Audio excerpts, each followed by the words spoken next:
Me mama kwaba ereba attention TV. Attention, salute. Na what salute na FÄKÈ. Na ze hu me wa ha konkonsa hema maji medwa. Meji medwa na te ensem bi tin eje ne hu me na yi pa. Ewo abefo intentan kase no so. Na eje ne hu me na eje a na nyina enesen. Ye wo ho na ye te se maami bi. Ye so ye sika gari o ye de ben ene egu ma no nususu wa jai. Se de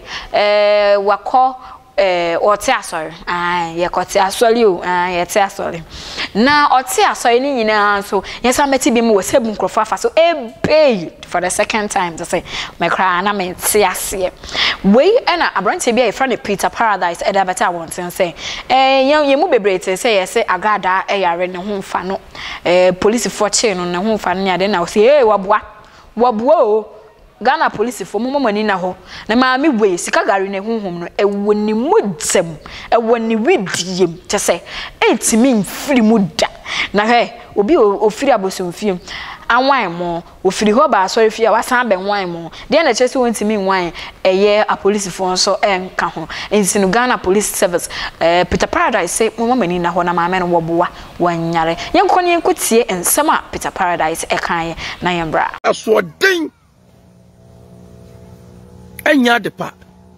na AGRADAA obenya na nka wo yare cancer ne de wakwato hospital da bia na nka wo da na frama fa so aboa ta unna ho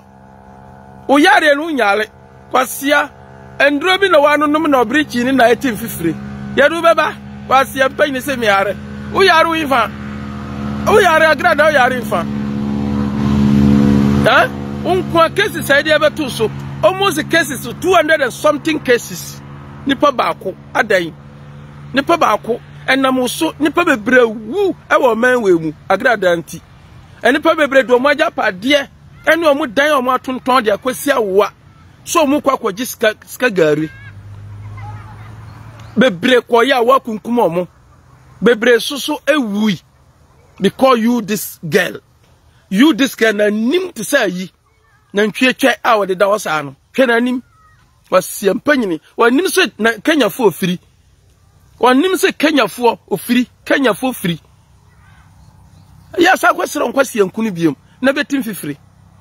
ka sa abonte na nka wote a kwa wanim makeup no ka odi makeup afefa so mo wanim ay logwazi te se kremenam na makeup no agbo ni nyina ka udemu ho na be kwa hwe so ama aboa nkremen ko me ko mo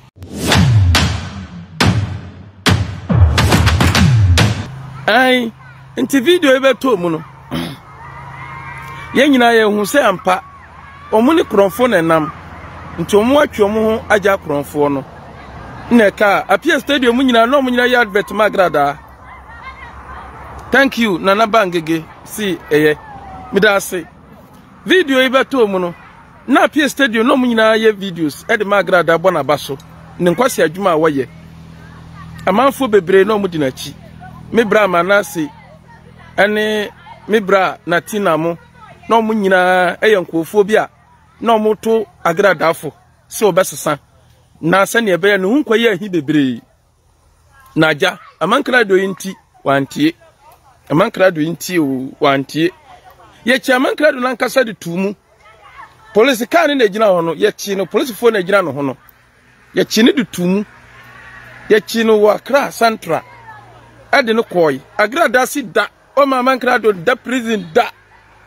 ema police fo binum ka kira amankrado si amankrado na wo ya chiu maami atum na wusuro ya chiu na yem hihyew ade nti yem hihyew AGRADAA eye no hote se ono no yo goro no manpower obiani wo kutere bia ntimi nkyeno AGRADAA si wo yesisire aboa bia ntimi nkyeno AGRADAA si wo ya chichide aboa bia ntimi mene no na aboa bia ntimi amena chichide a oni pachi chichide ade na abafie abayi na chi dansan na afri na chi enti ekokoso ama ye prehu anye ye because AGRADAA sa atam no mi ende jela kamankrado beda no waji edi asina batri so ni punishment kamankrado se waje agrada so be gini nyina soa e de aka ono ne de no ho ampa agrada gini nyina de aka oja mankrado haw e de ato ono ankasa ne haw so ene ne haw no aye bebre ene hwa agrada na da se ofunu no agrada nde woni na da se funu wei woni ni o wei daddy Fred ba say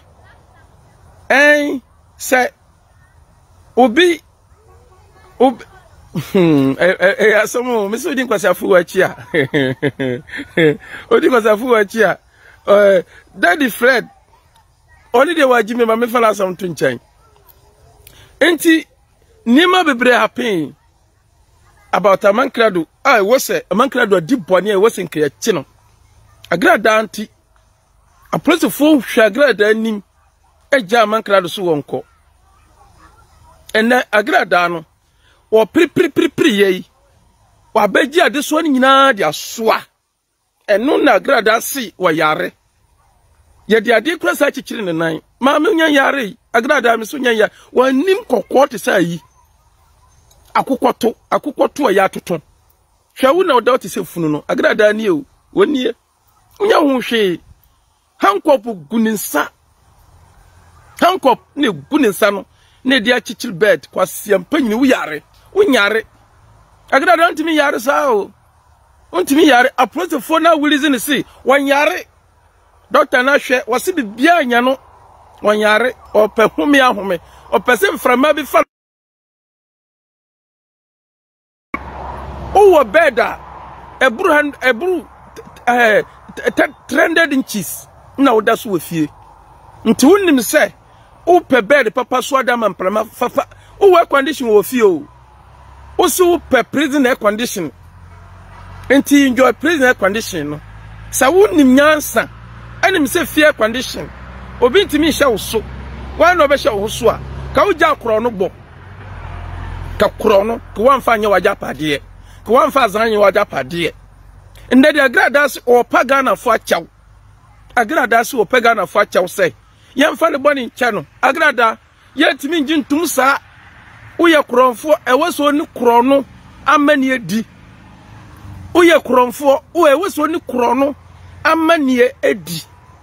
sani ye chairman krado kwasiam panyini ema otimi gina otumi bia na wo so na omre na nso ye ntia wo gina wo mre na wodi wo gina sa mre no so ebeli amankrado so wonko no bia ntimi nya amankrado hwe including you and the wo another hospital amankrado na nke wasi ye chini tum oso beji amankrado amana asoa jesua edenti na oso yare otiwe kwase ampanyini wo yare ana no te social media wo jime bebrebe otiwe de na che so yare abo na ntwie wanim se funu una odo te so wuo no wo nti mo amuni mo wuo no mo hwe na agrada no kwase ampanyini ba unnim se unya mframba papa bia wo pe mi bita paradise me gina hai hwe mframa e fam so mframa papa na e fam so nti se mi pe mframa papa ma na fam so a e wo se me sesa ma adwen mi nkobokro no mi nkoye nkwase ade mi nkodi ntrongu bi so eno na me persundwie ama mframa na eboy agrada so da prison mframa papa ni o nso agrada da fiase kwase ampanyini ye chairman krado wo yon so ye npek wo agrada na wo yeah kwase ampanyini enne fidie na chewan kasa say we and summer a year abrantie Peter Paradise edebeto abonten efa agrada ne yarea ose oyare ho aha na brebe makwan ma me de net training issues no enso esi media ne sika papa bi makra